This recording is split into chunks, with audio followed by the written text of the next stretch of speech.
What is up and is going on, guys? Simpzy here, and welcome back to another episode of my FIFA 14 Chelsea Career Mode, episode 8 on the Xbox One.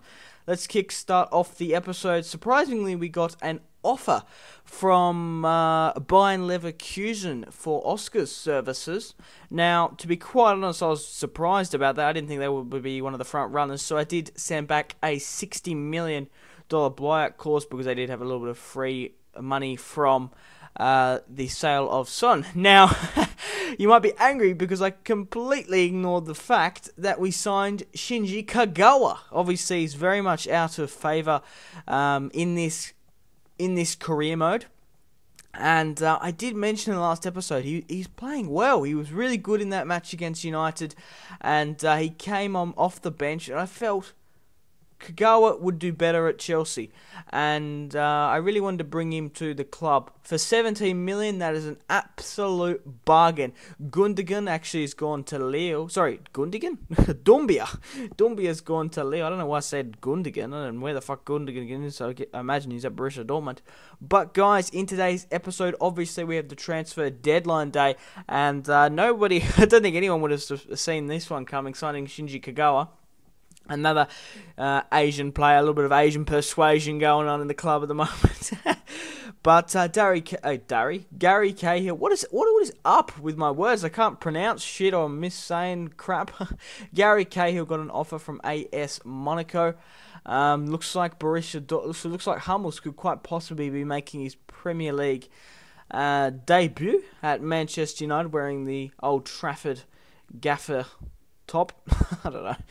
But guys, we're coming to the dying stages of the transfer deadline day. Van Ginkel is going on a loan to Crystal Palace. See you later, my friend. And Paris Saint-Germain sent a 56 million offer for Benzema. I was like, okay, you can have him for 75. I did say to Bayern Munich and Borussia Dortmund 70 million, so I've given them, just because it's in the dying hours, I'm going to ask for a little bit more as a little bit of a compensation. And guys, would you believe it? Karim Benzema in the dying hours, 75 million. I was like, we got 4 hours to sign a player. We signed Shinji Kagawa and Son. Not really a good replacement for Benzema. So I was like, oh, fuck. So I was sweating it out, thinking, oh, Jesus, are we going to get a new player? But I thought, okay, let's just go through it, and let's just hope that the transfer doesn't go through. I was really crossing my fingers. Oh, God, is it going to go down in the last hour? The last 10 minutes? The 22nd minute? It doesn't go through. The transfer negotiations break down, and Benzema is still a Chelsea player. I was thinking, oh, I probably should have asked for more, to be quite frank, but Benzema is still at Chelsea, and thank God for that. But in saying that, we did bring him to Chelsea for 40 million, so that would have been a $35 million profit. Yeah, I thought, got my maths wrong there.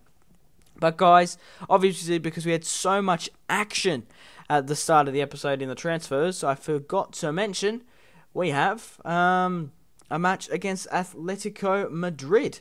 And funnily enough, Peter Cech has pulled his groin. He's gone out with a bit of an injury. So we're going to bring on the Australian Mark Schwartz, Australian legend. And funnily enough, I thought I could have done a dick move here. I could have brought back Courtois. I could have been like, Courtois, come play for us, sister. Come on, come back. Come to Chelsea. I don't know why I'm making myself sound like Mourinho, but that was a horrible Portuguese impression. But, yeah, that would have been quite funny. Atletico would be like, you robbed the goalkeeper. What the fuck? So, we do have a match against Atletico here, and it is the round of 16 in the Champions League final. Obviously, in our group stage, Milan and myself have progressed, but Atletico Madrid have a lot of good players. They've got Turan, they've got David Villa, you can't forget David Costa or Koke. And guys, just before we get into this episode, in the next game in this episode, we have a match against Manchester United in the Capital One Cup. So hopefully Shinji Kagawa can get his debut. But, guys, let's get into this match. Zlatan is on fire, cutting back inside, sends a belter at Courtois, but unfortunately just goes wide. And I know I'm just going to feel bad when I score against Courtois because, yeah, David, I knew that goal was coming. Fucking hell, Eden Hazard with an absolute cracking shot. And like I said, I feel bad scoring against Courtois and punishing him because he's a Chelsea player. Next season, if we do season 2 of the Chelsea career mode, he's going to be my main goalkeeper. I could have bought him back, but to be quite frank, we did have Mark Schwartz, and Peter Cech was really lucky to only get an injury like this late in the campaign. And I don't think it's very detrimental. He was only out for this match. I'm not too sure if he's coming back before the match against United, but Mark Schwartz is a solid player. I thought Mark Schwartz, oh yeah, he's retiring, he's going to go to some shitty A-League club, and he actually goes to Chelsea, which was a really good move on his behalf. As Zlatan cutting back inside, puts one past Courtois and shows why he is the captain at Chelsea and why he's that main striker up front. What a goal from Zlatan. Cuts back in, dummies the defender, and Courtois has let in 2 goals against his club. Maybe he's just letting us put him in. But Koke, the Spanish right mid, he is such a good player. He plays more of a cam, I feel, in real life. He plays more up the pitch than more on the right-hand side, but his goal was no more than a consolation. I did bring on Churchy and Sun, but unfortunately they couldn't get a goal. Kagawa couldn't get his debut. But we do have a match against Manchester United in the Capital One Cup. Obviously, Wayne Rooney and Juan Mata, the top goal scorers of that. So, Eden Hazard was knackered. He was fucking knackered after that match. So we did do a quick substitution there, and it actually worked out well. Shinji Kagawa we've got on the bench. What a awesome player he will be. And he's coming up against his former team, Manchester United. So it's going to be very interesting to see how this develops. And I feel bad for Eden Hazard. He's missing out on the Capital One Cup final. I will bring him on later in the match so he can come out and get his medal. But Jesus. We had a good run. We ended up winning 4-0 over Notts County, beating Arsenal in the run. But we do have the final here against Manchester United. Ryan Giggs leading out the troops. And there's a couple of familiar faces there. Wayne Rooney, Wamata. We've got Mascherano, who is a solid centre-back for them now. Lindegaard's in goal, which I don't understand. It's very weird with Manchester United. They're playing Lindegaard or they're playing David. They just like you never know when you're versus United who you're coming up against. So really quite interesting, but that is the formation they are playing. I don't know why they're playing Giggs though, but whatever. Benzema with a nice 3-ball there, nice, calm and collective, makes it 1-0. Now this is going to start off the Capital One Cup final. Benzema sends an absolute beast shot, and Paris Saint-Germain were sweating in their boots. They're like, what the fuck, as if we didn't get this player. But I was so lucky. I have no idea how we even got to keep him. It's just it just didn't go through. It was awesome that we kept carrying Benzema, and I feel bad like selling. We could have possibly selling because we wouldn't have started off that goal. We wouldn't have been able to sign anyone. 4 hours, I couldn't sign like Aguero, Suarez, or I don't know, maybe a Gareth Bale. I don't know. We wouldn't have been able to do it. But a nice goal there from the Frenchman to make it 1-0 and to continue on this career mode. So guys, make sure to leave a like if you're enjoying it. If you do leave a like, a comment, or you subscribe because of this series, I thank you. Thank you very much for supporting my channel. I can't wait to bring out more Chelsea career mode. And as I say, Oscar, nice little dancing about here. He was nearly a Bayern Leverkusen player. Yeah, lol, jokes. Obviously, Barca wanted his services, but looks like he's going to be staying as a Chelsea player for this season. So, guys, would you like to see Season 2 of the Chelsea career mode? Put in the comment section down below players you'd like me to suggest. Players and career modes for the next. But I don't know what I don't really like to say what I want to do because it's usually just like a thing. I'm like, okay, I'll do it to career mode straight up. But there's Zlatan there, not as good as his goal against AC Milan, but it still was a stonker. He makes it 3-0 against Manchester United, and they are punished. And Shinji Kagawa is like really fucking wrapped about this one. Nice little touch. Look at that as Zlatan hit it on his left.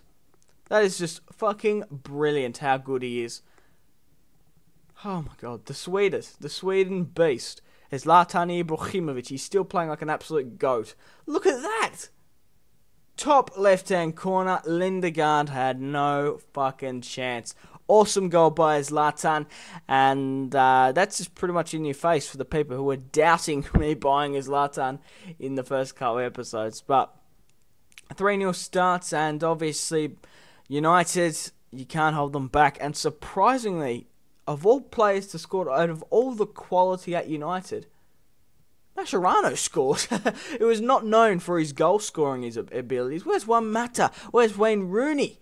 And once again, as a Manchester United supporter myself, I feel bad burying goals against them. And a nice through ball there from Zlatan, finds Song off the bench. He's trying to get his debut goal, and he fucking skies that so high. It's out of the park, man. So I'm not too sure about Son at the moment, but Robin van Persie comes off the bench. He really should have been starting this match, in my opinion, but it was no more than a consolation goal. And Shinji Kagawa, only in his second match, manages to pick up the Capital One Cup, which is just awesome. Good match there. Obviously, we sped away for it. I was a little bit worried when Robin van Persie did score, but luckily I looked at the timer and it was the 90th minute. Ryan Giggs unfortunately lost his probably last ever Capital One Cup, so that's a little bit of a kick in the teeth, and I feel bad for United. But guys, I can't wait to play with more Shinji Kagawa. He's awesome in this game, and obviously I'm a United player. I love Shinji Kagawa. So yeah, like I said, I had a little bit of this weird Asian thing. I signed all these Asian players, so we've got to look forward to them in the next season. And yeah, here we go as Zlatan's about to lift up the trophy. Obviously, Peter checks back. Mark Schwartz is off the bench. And there he goes, as Zlatan lifting up the trophy. And guys, we're coming to the end of the episode. Thank you very much for watching. If you've watched all the way through, I really, really do appreciate it, guys. So make sure to leave a like to support my channel. I do put a lot of effort into these videos, and a simple like does just go a long way. Just a simple click, that's all it takes. So guys, thank you very much for watching. Make sure to go out and have a fantastic rest of your day. Fucking guys, go do it. After you've watched this video, make most of your life. Thank you very much, guys. Goodbye. Simpzy out.